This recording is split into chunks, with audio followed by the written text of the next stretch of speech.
The Cursed Colors of Holi. Professor Arjun Bhattacharya, the renowned supernatural investigator and professor of Hindu occult sciences, receives a mysterious letter from the village of Rangpur, where Holi celebrations have turned into a nightmare. Every year, on the night of Holika Dahan, villagers disappear, and the vibrant colors of Holi turn into ghastly, blood-soaked hues. Legends whisper of Chaya Rani, a vengeful spirit trapped within the colors, seeking revenge for an ancient betrayal. As Arjun steps into Rangpur, he realizes that Holi this year might be his last. Welcome, seekers of the unknown. Tonight, as the festival of Holi paints the world in vibrant hues, I bring you a tale far darker than the colors you throw. Before we begin, I urge you, if you dare, to like, share, and subscribe to this channel. Press the bell icon, or risk hearing whispers in the wind calling your name at midnight. The spirits are watching, the cursed colors are stirring, and this Holi may be your last. Now, gather around, dim the lights, and prepare to step into the haunting mystery of the Cursed Colors of Holi. The Festival of Colors had always been a joyous occasion, but the letter Professor Arjun Bhattacharya received that evening dripped with something far darker. Written in trembling handwriting, the letter from Rangpur spoke of cursed celebrations, people vanishing in the night, and the ghostly whispers of a woman lost to time. Intrigued and concerned, Arjun packed his essentials: his tattered journal, a small vial of holy Ganga water, and a handful of Rudraksh beads, before setting off for the cursed village. Rangpur, bathed in the golden hues of twilight, felt lifeless despite Holi's Eve. The air smelled of burnt wood and damp earth, and a strange silence loomed over the place. Villagers shut their doors as soon as they spotted Arjun, their faces etched with fear. He soon met the village head, Hariram, an old man with hollow eyes. "You shouldn't have come," Hariram muttered. "She will mark you now." "Who?" Arjun pressed.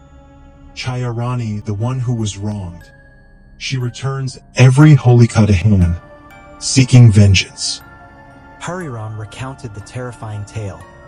Centuries ago, Chaya, a gifted woman known for her mesmerizing rangolis and dyes, was accused of witchcraft. Her colors were unlike anything the villagers had ever seen. Hues so deep they seemed to pulse with an eerie life of their own. Some believed her pigments were made with forbidden rituals, infused with the spirits of the dead. Others whispered that she had made a pact with dark forces to make her colors glow unnaturally under the moonlight. One Holi, an envious nobleman, accused her of using black magic to control the minds of men. The villagers, fueled by superstition and fear, turned against her. They stormed her home, dragging her to the Holika pyre. Chaya screamed, cursed, and pleaded, but her cries were drowned by the roar of the flames. As the fire consumed her, she shrieked a final, chilling curse. "I will return in the colors you celebrate." From that year onward, the festival of Holi in Rangpur turned from joy to terror. The colors shifted unnaturally in the air, and the laughter of children was often accompanied by an eerie, feminine whisper. Every Holi, someone disappeared without a trace. Their homes were left untouched, but their shadows were said to remain, flickering against the walls in the firelight. That night, Arjun awoke to a strange rustling sound. The air outside was thick, suffocating. The scent of burnt wood mixed with something metallic, something like blood. Stepping outside, he saw the earthen pots filled with holy colors trembling violently. The powders inside were shifting on their own, morphing into darker shades. The red gulal thickened like fresh blood, bubbling as though it were alive. A whispering wind rushed past him, and with it came an echo of laughter, playful, mocking, yet deeply unsettling. The anklet sounds returned, clicking on the empty streets. Then, from the corner of his eye, Arjun saw her. A shadow-like figure, barely visible, standing at the edge of the village square. The moonlight illuminated her distorted form. A woman draped in a torn, tattered sari, her face concealed behind dripping streaks of color, her hollow eyes fixed on Arjun. The ground trembled beneath him, and before he could react, the figure vanished. As the sun rose, the villagers hesitated before stepping outside.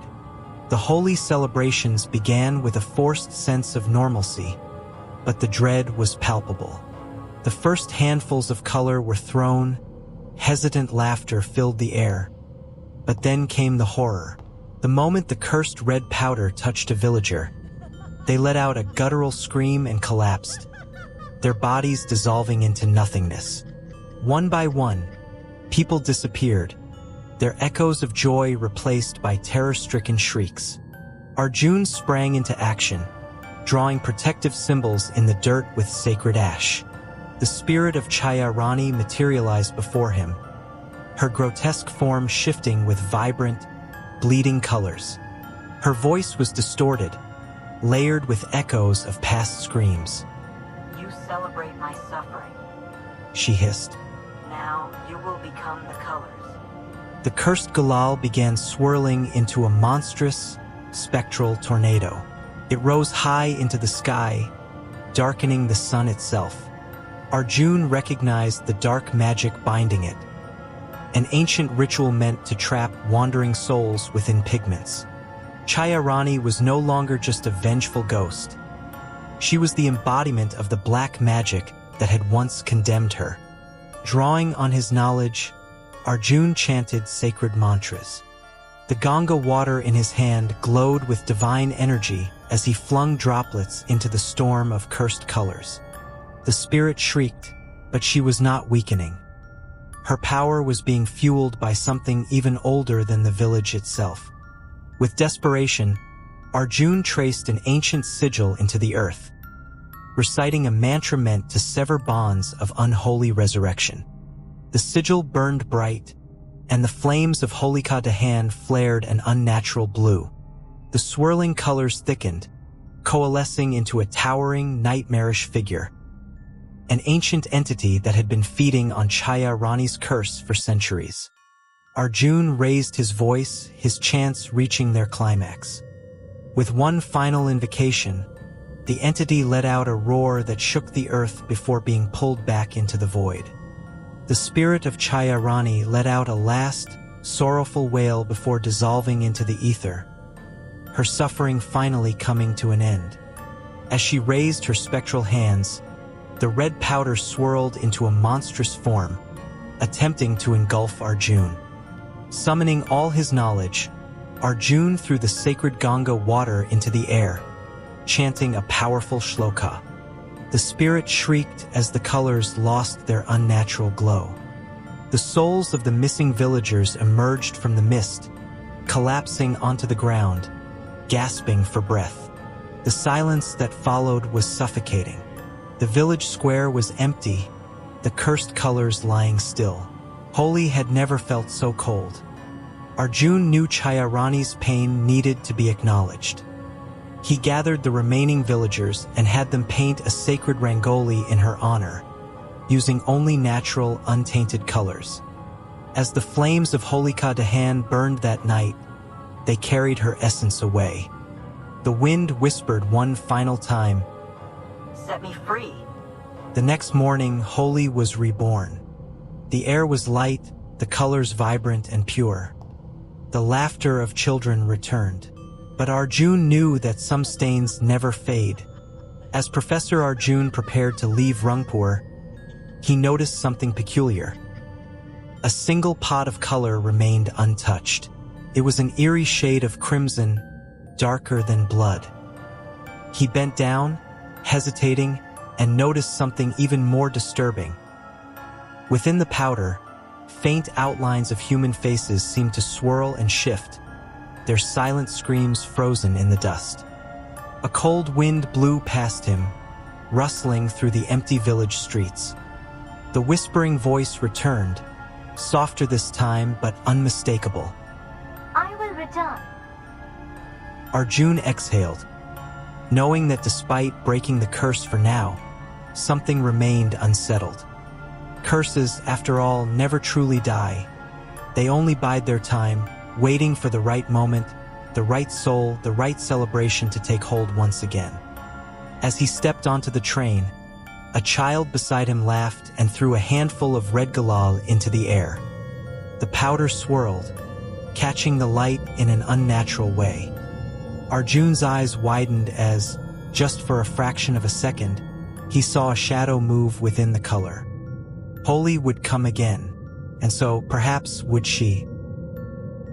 Did you feel the presence lurking behind you as you listened to this tale? Beware, for Holi is not just a festival of colors. It is a night when spirits roam free. If you enjoyed this terrifying journey, like, share, and subscribe. Or you may find an unfamiliar hand smearing crimson on your face this Holi. Stay safe and have a hauntingly happy Holi.